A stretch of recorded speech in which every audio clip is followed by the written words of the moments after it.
Hola, muy buenas a todos, bienvenidos en Economía Debate. Hoy tengo el placer de tener aquí un querido amigo, ha sido secretario de Estado de Telecomunicaciones, es presidente de la Fundación ESIS, es senior advisor de Flint, es un abogado, es un experto, un gran experto de tecnología de telecomunicaciones. Carlos López Blanco. Carlos, un placer No, enorme el tenerte placer aquí es otra mío. vez. ¿eh?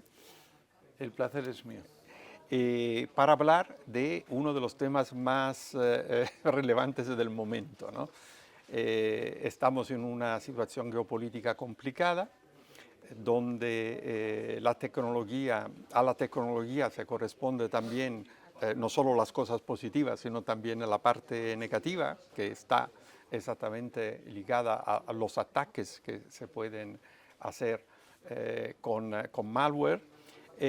Pero claro, en este contexto geopolítico de guerra híbrida, esto se está convirtiendo en algo bastante peligroso, ¿no? Peligroso para las democracias, por el punto de vista del impacto que puede tener una manipulación de la información, se puede convertir en problemas muy graves también a nivel particular y impactante también en términos de negocio para el mundo empresarial en las instituciones políticas y estatales sobre todo.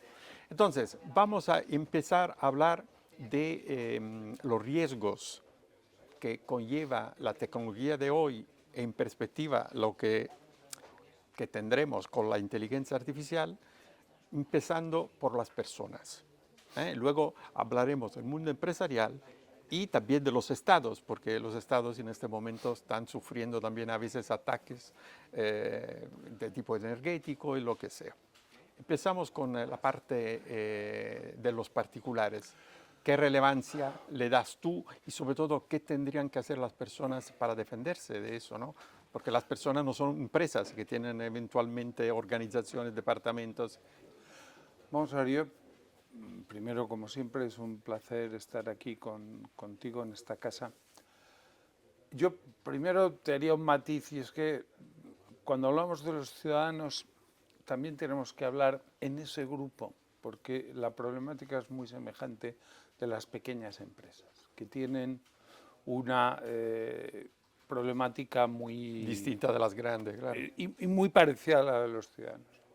El primer problema que se enfrenta uno cuando se dedica a los temas de ciberseguridad en relación con los ciudadanos y con las pequeñas empresas es primero transmitirles la conciencia de que los riesgos tecnológicos existen.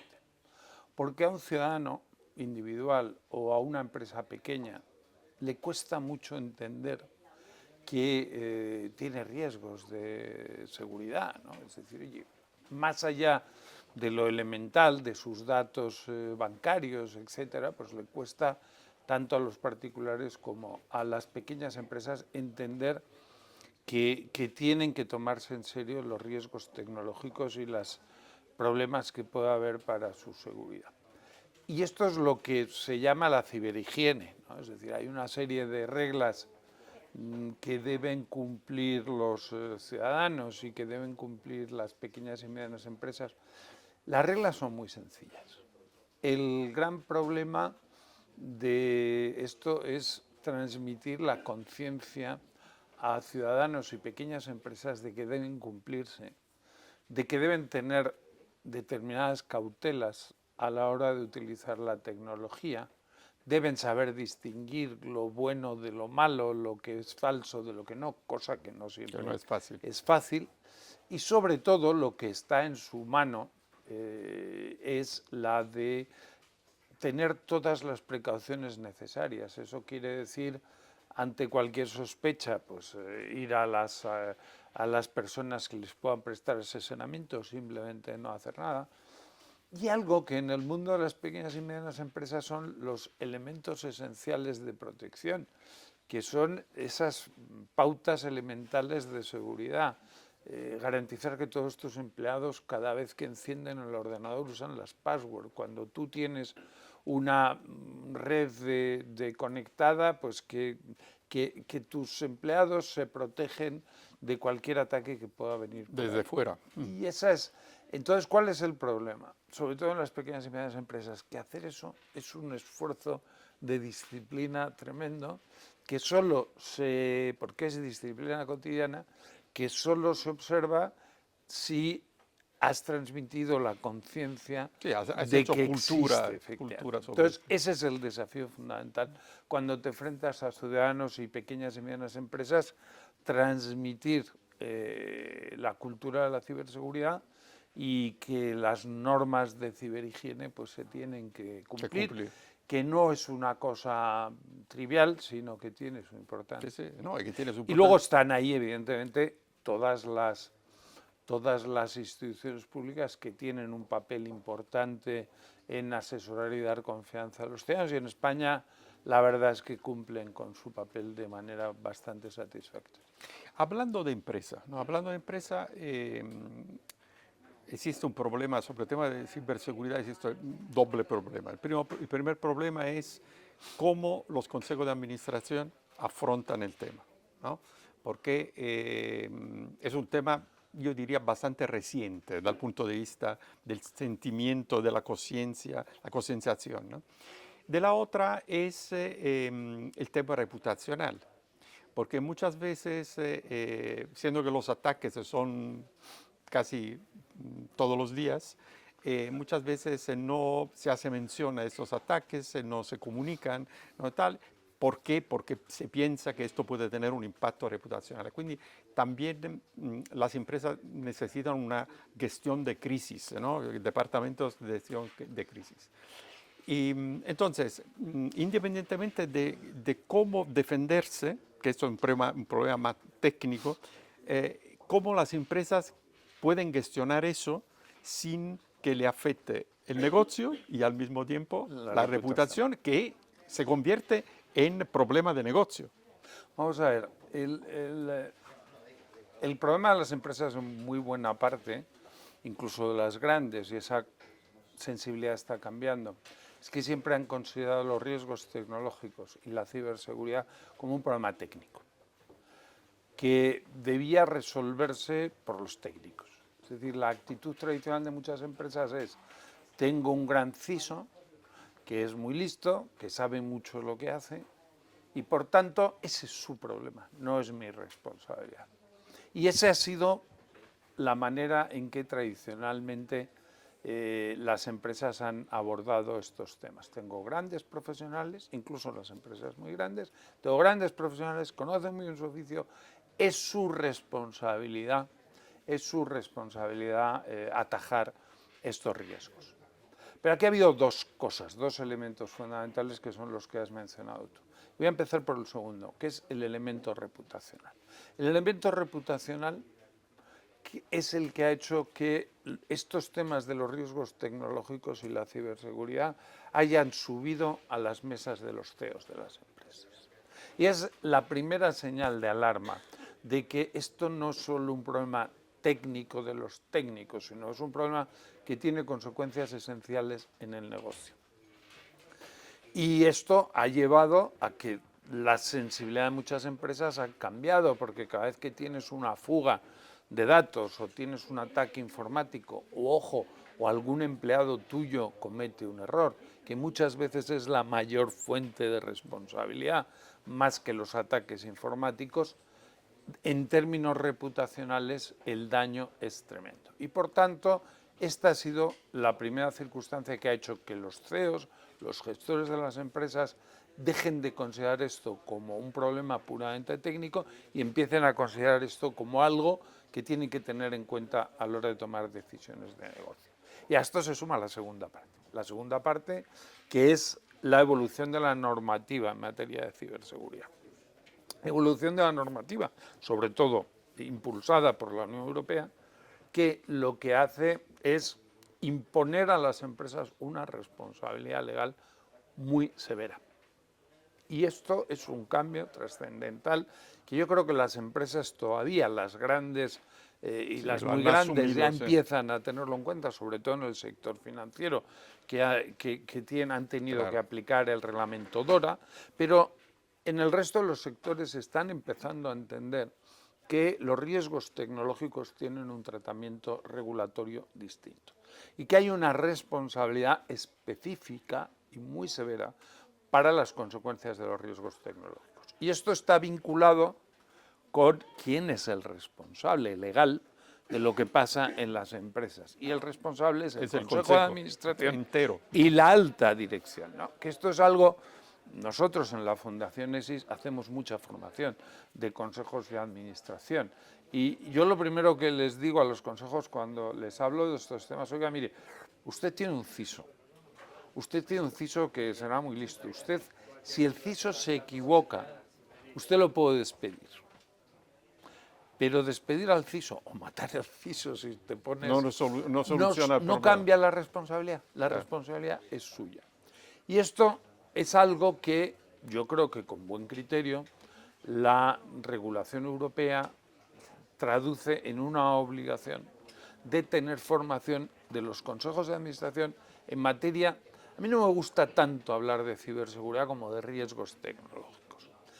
Y esto tiene muchas razones detrás, pero sobre todo tiene una razón fundamental.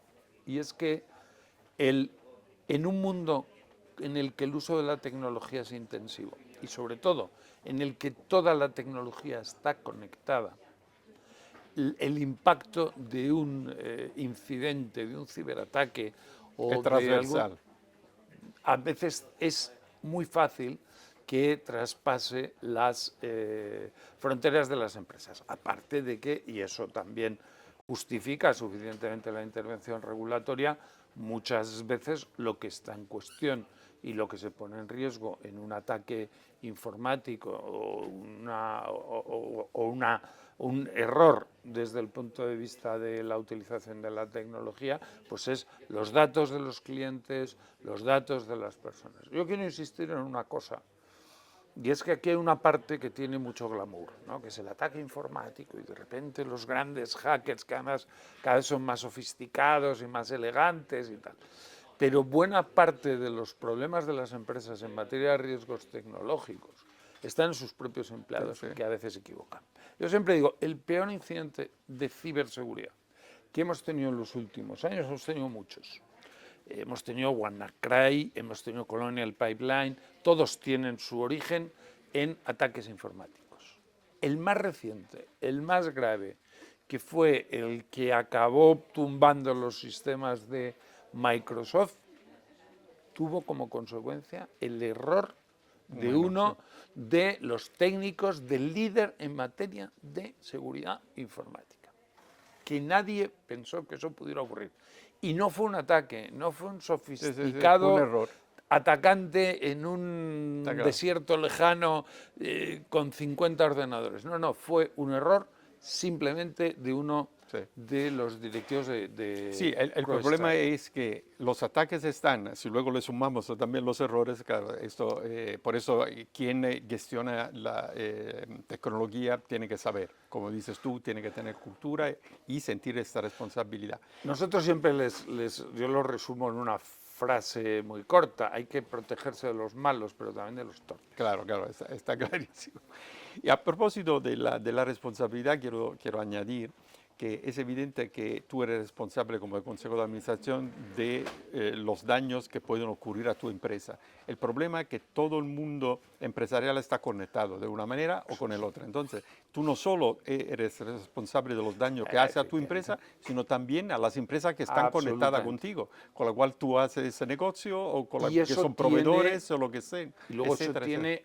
Primero, eso lo comentaba yo antes, una de las razones por las que justifican la intervención regulatoria, el que es muy común que un ataque informático o un error en la gestión de la tecnología se contagie rápidamente. Exacto. Pero hay otro factor, que esto sí que lo ha impuesto la regulación, y es el tema de la responsabilidad de la cadena de suministros, que eso hace que la responsabilidad de las empresas grandes todavía sea una responsabilidad agravada, porque no solo se extiende a su actividad, sino que tiene que garantizar un nivel de seguridad para los demás en su cadena de suministros. Y eso tiene una importancia también muy grande, y eso hace que todo lo que tiene que ver con la seguridad tecnológica, pues en estos momentos sea uno de los desafíos cruciales. Lo va a ser más cuando la inteligencia artificial,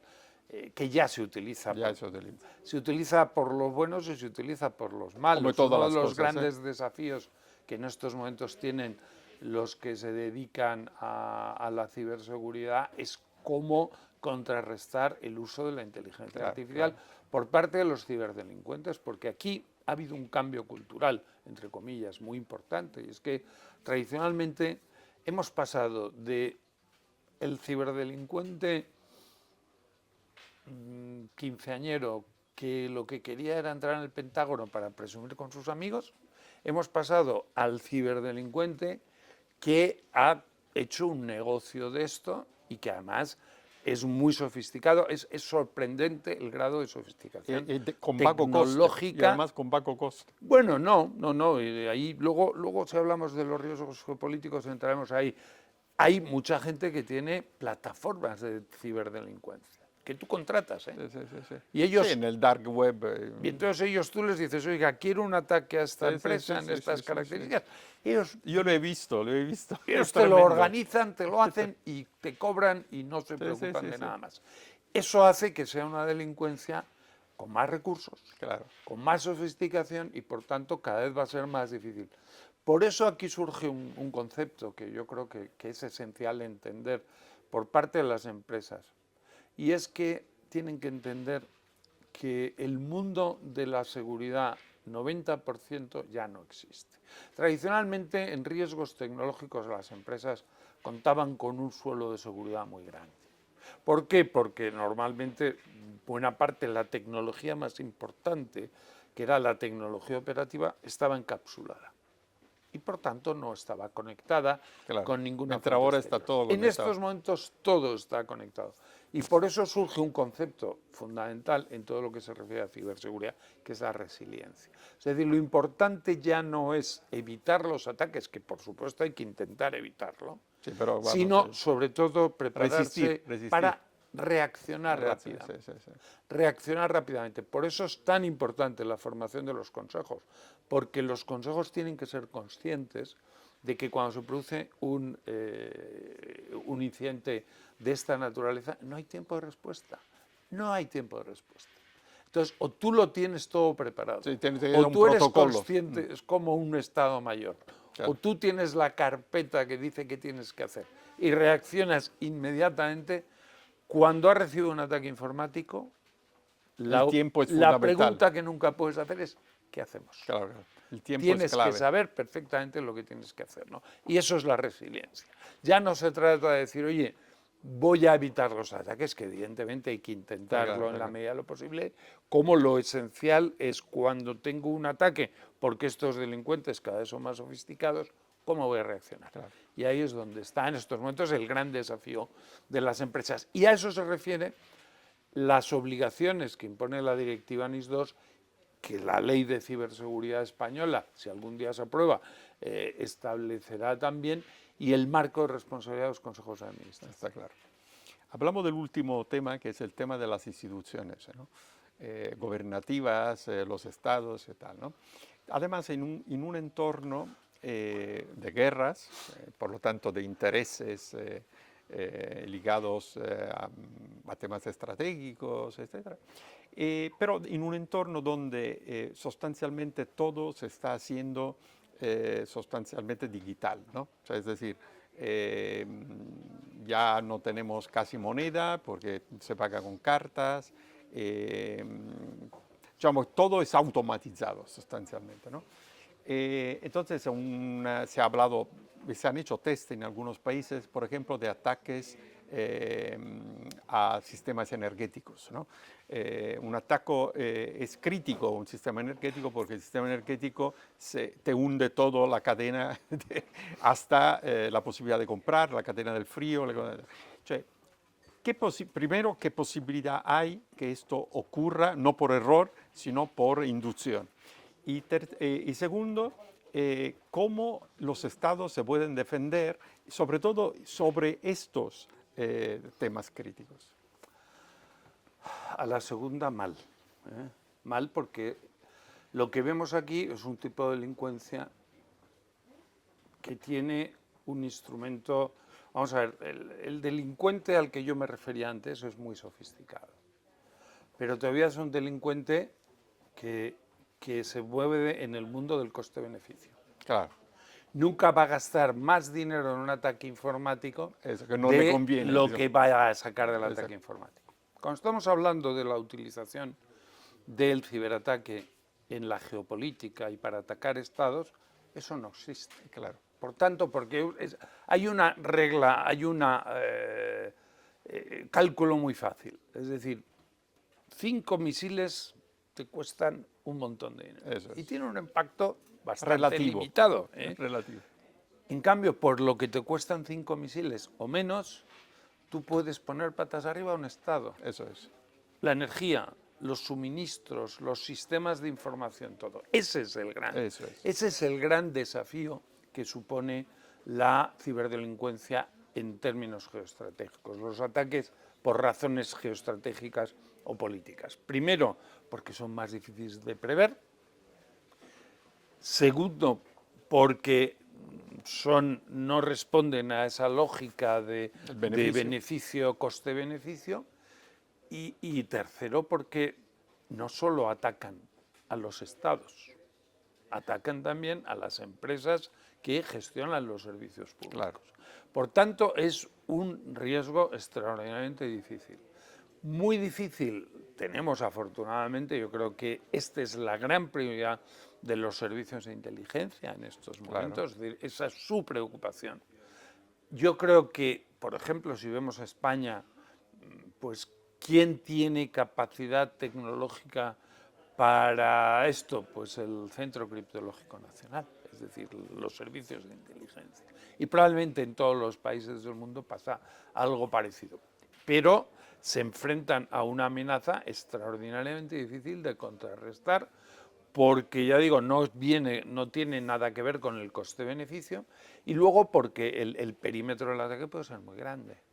No solo los estados, sino servicios públicos esenciales gestionados por empresas en los que a veces entras por la cadena de suministro. Claro. Y entonces tú puedes llegar por la cadena de suministro a una empresa gestora de un servicio público que colapse pues, el servicio de electricidad o cualquier cosa, o hagas caer internet o las comunicaciones. Y eso, evidentemente, las empresas que gestionan servicios públicos lo saben, pero el desafío es muy complejo porque el enemigo que tienes enfrente no tiene ninguna lógica desde el punto de vista de los recursos que utiliza. Claro. Porque su intención no es obtener un beneficio, su intención es causar daño. Exactamente. Y en consecuencia, cuando tú eres un Estado, cuando tú eres que tienes recursos ilimitados y tienes la intención de causar daño, pues evidentemente el riesgo, el ataque tecnológico por razones geoestratégicas o políticas es un fenómeno relativamente nuevo y muy complicado de contrarrestar. La última pregunta que quiero hacer. En Europa, a raíz de lo que está pasando en el mundo, esos conflictos y tal, y también esa cercanía en el fondo del conflicto de la invasión de Ucrania y tal, se está hablando mucho de inversión en defensa. Dal punto di vista de tu opinión, diciamo, ¿cuál es tu opinión? Tenemos que invertir, aparte en una manera más racional, porque a veces doblamos tipología de armas, etc. Pero ¿cuánto tenemos que invertir en armas convencionales y cuánto al revés tendríamos que invertir en espacio y en este tipo de defensa y eventualmente ataques, ¿no? Vamos a ver, primero yo creo que la discusión sobre el gasto de defensa europeo a veces se desenfoca. Primero, no es discutible que Europa necesita sostener su autonomía estratégica y eso es una necesidad existencial de Europa, no a medio y largo plazo, a corto plazo. Por tanto, tiene que aumentar sus capacidades desde el punto de vista de defensa en general. Lo que pasa es que a veces se enmascara una realidad cuando se dice Europa tiene que gastar más. Yo creo que Europa tiene que gastar Mejor. más, pero sobre todo Europa tiene que gastar mejor. Es decir, si Europa fuera capaz de coordinar sus capacidades de defensa, aunque no aumentara el gasto, el salto adelante sería extraordinario. Y yo creo que eso es un poco el elefante en la habitación en esta discusión, porque claro, ¿eso qué supone? Mermar la soberanía nacional. Claro. Porque la única manera de hacer eso es renunciar a parte de su soberanía en un tema tan esencial como es la defensa. Claro. Entonces, claro, tú dile a tu ejército que se tiene que limitar a determinadas tareas que son las que le tocan. Claro. Y la sensación de que un ejército va a tener o un ministerio de defensa de que deja indefenso al país es muy grande. Claro. Por tanto, esta es una discusión que, claro, parece fácil. Parece fácil porque es coordinar, no lo es tanto, pero es para mí la discusión fundamental. ¿En qué tiene que gastar Europa? Pues claro, Europa difícilmente va a ser un atacante en una guerra. Y eso tiene una mala circunstancia, y es que el terreno de juego te lo fijan. Claro. ¿En qué tienes que gastar? Pues si te declara una guerra convencional, material convencional. Claro. Ahora, en las nuevas, en el gran fenómeno de innovación bélica, que son los drones, y eso es un elemento esencial. Y luego, yo creo que el ciberespacio como terreno de juego geopolítico tiene que ser una prioridad. Y eso sí depende menos del terreno que te fijan. Y yo creo que la apuesta estratégica principal tiene que ser cómo defenderse, cómo crear un sistema de resiliencia. Eso tiene una ventaja, y es que ahí como es un terreno nuevo, vas a encontrar menos resistencia en los países. Yo creo que ese es estratégicamente el elemento esencial, porque yo creo que la guerra del futuro cada vez va a ser menos una guerra basada en lo que es armas, los instrumentos convencionales de guerra. Lo hemos visto en la guerra de Ucrania, cómo ha ido mutándose de una guerra de tanques a una guerra de drones, ¿no? Y eso es una manifestación de cómo está cambiando el mundo de la guerra. Hay que estar preparado para la guerra convencional. Insisto, a Europa siempre le van a fijar el terreno de juego, porque Europa no es una potencia agresiva y por tanto tendrá ahí, pero sí hay un terreno de juego indispensable e irrenunciable, que es en estos momentos todo lo que tiene que ver con ciberespacio y la ciberdefensa y todas estas cosas, donde además, como decía antes, es donde están las capacidades más desarrolladas en materia de ciberdefensa. La tienen los ejércitos y la tienen los ministerios de defensa y los servicios de inteligencia, que normalmente están muy vinculados de una u otra manera a la defensa nacional.